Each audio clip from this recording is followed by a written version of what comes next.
Nossa dupla de toda semana está aqui, Cássio Souza e Marcos Monturil, para a gente falar de novo do Flamengo campeão. Todo dia agora esse negócio, é? Cara, Todo dia agora né? isso, é? Não, tem Mas uns isso não. tem uns bons Tem outro anos. assunto não, bicho? Assim, tem uns bons anos. Acho que desde 2019 a gente pode Abemos puxar uma campeão frequência brasileiro. maior, né? Não é, porque esse Flamengo Uma agora, frequência dos maior. Nutellas, nasceu em Dos 2019. Nutellas. Aí, tá Nasceu em vendo? 2019, né? Mas agora é Eu isso gosto mesmo, desse né? discurso dos O pessoal Nutellas, tá porque acostumado. Quando é que vai acabar ele é esse bem negócio, hein? confortável, ele é bem confortável o discurso dos Acho que eu Nutellas. vou ali tomar uma água e volto quando acabar esse negócio. Ele é aí. bem, Quando acabar bem esse tema. confortável. Eu imagino que na época não tinha Nutella nos anos 90, quando o Vasco ganhava Não. tudo. Era qual era que Não, chamava? Como é que mas chamava? olha, Você Era pegou duas palavras que não torcedores entram na Coca-Cola? mesma frase. Não existe vascaíno Nutella. Não Pera, existe. impossível. Porque o cara ser Nutella do time que apanha há 20 anos tem que ser Não, muito burro. eu tô falando nos anos 90. Tem que ser muito- Eu tô falando nos anos 90. Não, Não teve crescimento da torcida do Vasco na época que o Vasco tava ganhando tudo. Qual é a vantagem de ser Nutella, de ser modinha de um time que luta contra a maioria esmagadora? Tem que ser muito burro pra ser Nutella do Vasco. Olha aí. Tem que ser muito É porque burro ser pra do- ser modinha. ser do Você é uma contra, modinha, ser do Luiz contra. Miquel, a modinha é usar a camisa listrada. Ser Aí do tu vai e contra usa a ainda é camisa feliz. lisa. Não, desde que o mundo é mundo, ser do contra ainda é Então hype. não é modinha. Ainda é hype. Então Claro que é não é- moda. não é modinha. Claro que é moda. Não, é modinha. E nem considero. Se você Mas torce, olha, Bora falar do título do Flamengo. se você torce pro Vasco e se considera do contra, meu Deus, vamos pensar Não, mais não. no futebol, né? Pode até ter Um vascaíno dos do grandes contra. times do Brasil. Não, eu torço pro Vasco porque o Vasco Mas e sofre. aí, 1 a Você 0 sofreu o torcedor foi a do- goleada do do Remo. Flamengo Vamos falar do ontem? Mengão. Porque a gente achou que o Flamengo ia atropelar o time do Ceará, mas foi 1 a 0 até razoável Ansiedade, aí. né? Acho que a ansiedade atrapalhou, né? Foi Cara, goleada bem, esse 1 muita a 0 ansiedade. entre Acho que, aspas. assim, eu acredito que o Flamengo ontem, Exato. ele teve um jogo bem dominado no primeiro tempo. Foi bem administrado, não só no primeiro tempo, como no segundo também, que geralmente o Flamengo estava com essas quedas de rendimento no segundo tempo contra essas equipes que é considerada mais fáceis, né, mais fracas, entre muitas aspas. A gente sabe que o futebol brasileiro não é assim. E o Flamengo conseguiu ontem manter um ritmo de jogo, manter uma estrutura. Eu acho que a ansiedade bateu mesmo só nos minutos ali finais, 40 minutos, né, porque o Palmeiras estava ganhando e o Flamengo precisava cravar o título, mas o Ceará não ofereceu nenhum perigo de gol Mas real. seja justo com a defesa do Ceará também, né? A defesa tava meio fechadinha ali. Não. Quinta melhor defesa do brasileiro, né? Exatamente. É um dos piores ataques, mas é a quinta melhor defesa. Aqui do tá melhor, brasileiro. assim, é uma defesa, mas não impediu de perder mais um ano no campeonato, não impediu do Flamengo ser campeão em cima do Ceará, então, assim, essa questão de ser a quinta melhor defesa não entrou em campo tanto ontem. Porque jogava contra o melhor ataque do Porque campeonato. jogava contra o melhor ataque do campeonato, num clima de festa, num clima de possível título que se concretizou, e eu acho que esse título só representa o que foi essa temporada do Flamengo em comparação às outras, né? Ele é um título constante, assim como foi essa temporada, diferentemente de 2023, 24, até 19, até 22, porque o Flamengo, lembre, começou as temporadas de 19 e 22, que foram as duas últimas grandiosas, e de 20 também, que foi o campeão brasileiro, com troca de treinadores no meio da temporada, com incertezas de diretoria, com brigas internas, soco no olho, soco não sei aonde, briga, e essa temporada você Teve seus incêndios pra teve apagar seus também. Caso incêndios, Pedro, Felipe Luiz. mas incêndios muito mais expostos pela própria diretoria do que causas externos que chegaram e causaram confusão. Então, assim, o próprio Felipe Luiz chegou para falar disso. Você teve mesmo um ano constante, um ano vencedor e um ano de um time que se propõe a ser o time que é com o dinheiro que tem. Pela primeira vez em, sei lá, acho que na minha vida, sendo sincero, eu vi o Flamengo tendo uma temporada tranquila, uma temporada constante e verdadeira com o seu torcedor. O Flamengo, óbvio, teve torcedores que ficaram tensos em certos momentos que você não compete sozinho no Campeonato Brasileiro, você compete contra um grande Palmeiras. Mas dizer que essa temporada ela foi igual a de 2023, que a gente não ganhou nada, igual a do ano passado também, que a gente ganhou, mas toda hora era em cima, assim... Tinha contestação. Tinha contestação. Essa foi muito mais sólida. Eu acho que o título do Brasileiro ele só crava isso. Melhor defesa, melhor ataque, assim, é um time completo e que tem muitos frutos para os próximos anos, né? Assim, eu concordo com o Cássio.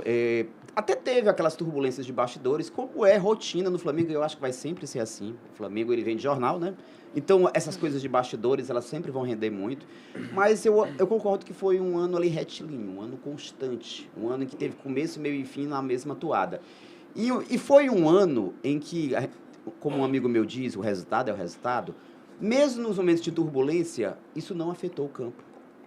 mesmo nos momentos de escândalos, briga de Pedro com o Felipe Luiz, blá, blá, blá, confusão com diretoria, ainda assim, dentro de campo, o time entregou. Então, isso deu uma tranquilidade de trabalho para o Flamengo, em que o time se blindou, o time, enquanto desempenho em campo, se blindou do extracampo. Em anos anteriores, talvez isso não acontecesse com a mesma tranquilidade. O extracampo, às vezes, afetava o rendimento, atrapalhava, tirava a concentração, bagunçava o ambiente. E esse ano, não. Esse ano, acho que um dos grandes méritos do Felipe Luiz foi esse.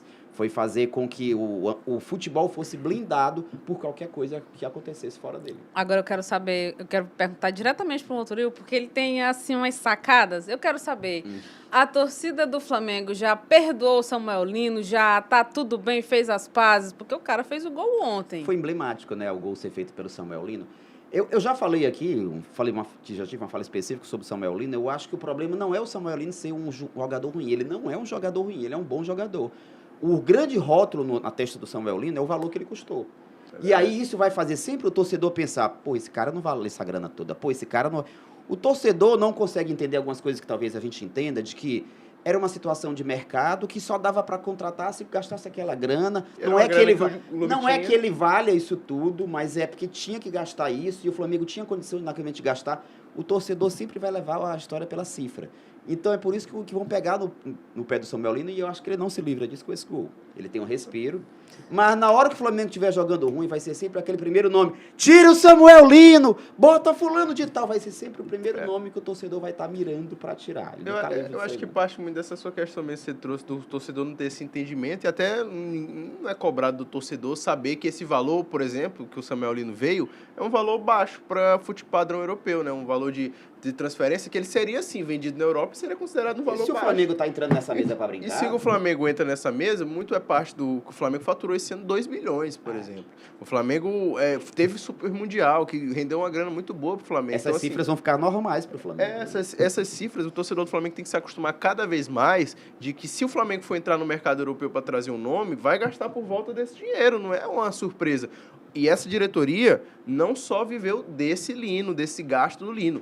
Vamos lembrar, a diretoria trouxe o Saul, trouxe o Jorginho de graça, trouxe o Danilo de graça, que fez o gol do título. Todos esses jogadores que foram muito importantes da temporada foram de graça. Gastou uma boa grana com o Carrascal. É por isso que pegou no pé do Samuel Lino. O Jorginho veio de graça e tá jogando muito mais do que o Samuel Lino. Mas o Jorginho sempre jogou mais que o Samuel Lino. Eu não tô dizendo que eu concordo, mas assim, eu tentando entender a cabeça do torcedor. Eu entendo o torcedor, mas assim, esperar que em cada função, o Jorginho, ele é o, sei lá, dos últimos 10 anos, ele é um top 5 da sua função. E o Samuel Lino é o quê? Um top 20, top 25? É um bom jogador. Se duvidar dos últimos 2 anos só na Europa, não é essas coisas todas. Mas é muito bom jogador. E assim, eu acho que ontem foi muito emblemático. Eu torcia para ele fazer o gol na final da Libertadores, na verdade. Mas ontem foi um gol numa final também. Eu acho que foi bem bacana. Essa questão, relação do Lino com o torcedor, mostra que ele tem muita perseverança. É um jogador criado no clube, né? E quando retorna, consegue fazer um gol desse. É muito, muito legal. Eu acho que tem muitas coisas legais pro flamenguista, né? É claro. Na vitória, nas conquistas do título, eu acho que essa temporada ela tem duas coisas muito bacanas. Essa temporada ela deixa 2 legados, um para o Flamengo e um para o futebol brasileiro. Para o Flamengo é que finalmente, de 2019 para cá, o Flamengo para de ser assombrado pelo fantasma, pelo aquele encosto de que só o Jorge Jesus voltando que o Flamengo vai conseguir realmente jogar num nível bacana. Todos os treinadores que passaram pelo Flamengo pós Jorge Jesus sofreram com isso, inclusive os que ganharam títulos. Isso persegue os caras. Finalmente, o Flamengo tem uma temporada com desempenho, com performance, com títulos, para dizer, obrigado, Jorge Jesus, foi bacana, a gente não precisa mais que você volte. Eu acho que esse é o grande legado da temporada para o Flamengo. E o Felipe Luiz deixa um legado para o futebol brasileiro também. Dá para fazer um grande time, um grande trabalho, sem precisar estar trazendo gringo toda hora. Nada contra os gringos, os portugueses continuam sendo grandes treinadores como o Abel, como o Jardim, mas dá para um cara daqui performar, ter um grande desempenho e a gente olhar a longo prazo para outros treinadores que talvez tenham um perfil bacana também, como um Guanais e como outros que a gente pode citar também. Parte da renovação, né? Esse é o grande legado do Felipe Luiz para o futebol brasileiro. Então ele deixa esses 2 legados, para o Flamengo e para o futebol brasileiro. E eu acho que já abre até a discussão se a torcida do Flamengo já está discutindo em alguns lugares que se o Felipe Luiz já é maior que o que o Jorge Jesus. Eu considero maior do que o Jorge Jesus. Eu acho que o Felipe Luiz é maior que o Jorge Jesus, tanto como treinador quanto como jogador, né? Então, se junta os dois, né? Porque o Jorge Jesus não chegou a jogar no Flamengo, mas, tipo assim, jogador e treinador juntos faz com que o Felipe Luiz já se torne maior do que o Jorge Jesus na história do Flamengo. E eu acho que como treinador, por conta mesmo da tranquilidade que ele trouxe para esse ano. A gente tem que lembrar que o Jorge Jesus foi mais um amor de verão, e que amor de verão. Eu já ia usar essa analogia. Foi uma paixão arrebatadora. Foi uma paixão arrebatadora ali de 6 meses, de 8 meses intensos, que deu tudo certo. Mas a gente não sabe, né, se o Jorge Jesus tivesse um ano completo, como é que seria. O Felipe Luiz é um amor. Um amor para casar. O Felipe Luiz é o amor de mão dada e o Jorge Jesus é o amor de verão para a torcida do Flamengo. Não, amante não. Calma, Cássio, calma. Não calma. Olha, ficou tudo errado. Meu Felipe Luiz, meu Filipinho, tá chamando o cara de amante. Mas eu acho assim, que o Felipe Luiz é maior na história do Flamengo do que o próprio Jorge Jesus nesse momento. Eu acho que só se o Jorge Jesus voltar um dia e fizer tudo que ele fez de novo, que eu acho que a chance é quase... Nem precisa mais também. Mas o Felipe Luiz se demonstrou ser um dos grandes nomes da história do clube mesmo.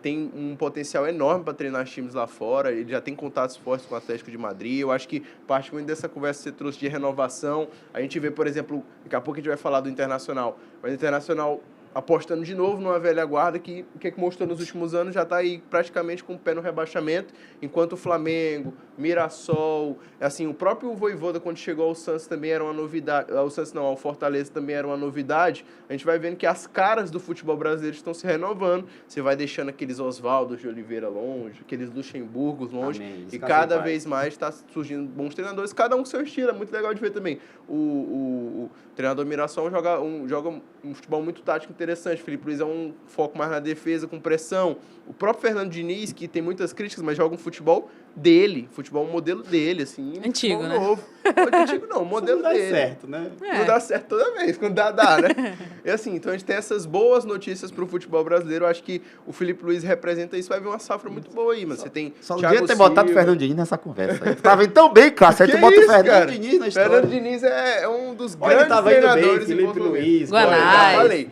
Aí na hora de tirar o 10, ele fala do Fernando Diniz. O Fernando Diniz, ele é aquele caso de recorte. Ele é o melhor treinador do mundo nos 10 primeiros jogos de cada trabalho dele. Ele é melhor que o Guardiola, ele é melhor que o Jürgen Klopp, ele é melhor que o Hansi Flick, o Xabi Alonso. Ele é melhor que todo mundo. No Cruzeiro, no Vasco, ele não conseguiu fazer isso aí são detalhes, são 2 anos. São detalhes. Pega os últimos 10 anos dele. Ele também tem chance. Pô, o cara ganhou a Libertadores, tem chance de errar depois. O Fernando Diniz é aquela eterna revelação que não virou realidade. Não tem aquele cara que surge na base, um Negueba da vida? Negueba. Ele é o Negueba dos técnicos. Ele é aquele cara que surge promissor e todo mundo tem muita boa vontade com o Fernando Diniz. A imprensa tem, a torcida tem, todo mundo, porque ele tem um jeito muito bacana e carismático. Então todo mundo fica, agora ele vai dar certo, agora vai engrenar, agora ele vai acontecer. Não acontece. Sabe melhor que a gente. Ele vai ser uma eterna promessa do futebol brasileiro. Ele nunca vai acontecer. Já ganhou a Libertadores. Já ganhou, pegando um trabalho ali. Não era um trabalho tão... Tá, não, assim, se você for enxergar até aquela Libertadores, o Fluminense naquela semifinal pro Internacional, o Internacional jogou muito mais do que o Fluminense. O Ené Valencia perdeu um caminhão de gols e o Fluminense conseguiu achar aquela vaga. Nem no melhor trabalho dele, eu não acho que foi um trabalho tão constante. Acho que você está um pouco ressentido do momento, mas se pega para analisar friamente, o cara já teve um grande auge, que foi muito interessante de ver jogar. Mas